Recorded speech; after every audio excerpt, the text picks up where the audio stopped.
Hi, my name's Juliet, and today I'm talking about custom body text formatting for eBooks in Scrivener 3 for Windows.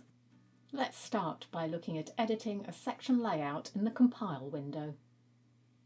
So, when you choose text and notes, use custom formatting. You lose all the paragraph formatting. However, if you click on the little paintbrush icon, you can preserve indents, depending on whether you want that or not. Bold and italics obviously work as they did with titles. Line spacing I tested and it makes no difference. This will be down to e-reader settings again, I think. People can change this format on many devices to their own liking. Changing number of capitalised words works too. So if you want more, or none at all, you can change it here.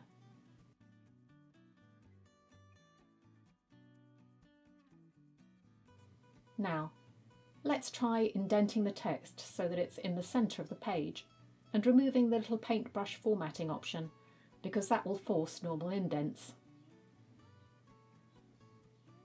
As you can see, you can get the text indented on the left-hand side, but not the right. So not really a good option. So my conclusion is that you can do some formatting as with titles, but it's limited. And large portions of text in italics or bold can be difficult to read, although I know plenty of people do this, especially with italics. Okay, let's look at Han's comment on one of my previous videos.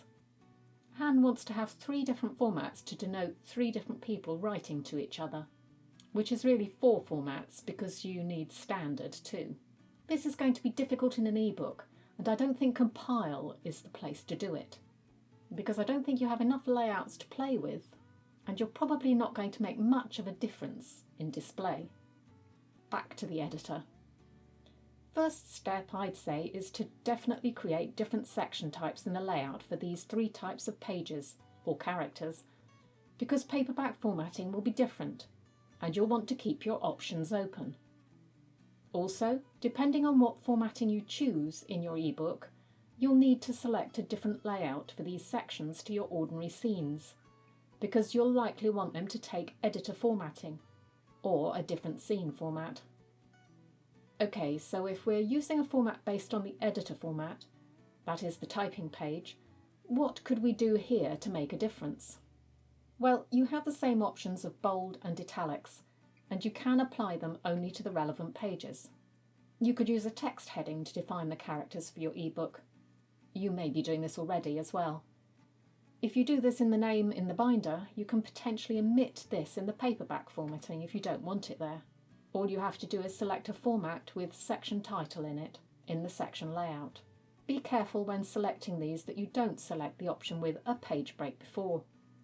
I've done this many times when messing around with things for these videos by mistake.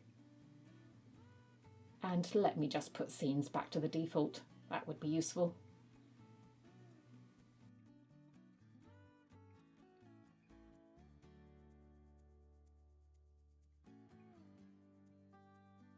Other options.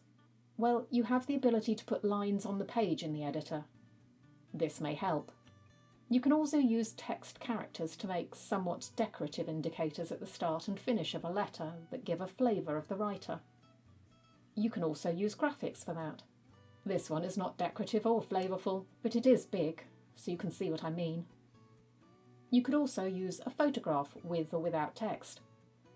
I quite like this one, but you need to make sure that it looks good in black and white even if you use colour, because not all e-readers are colour.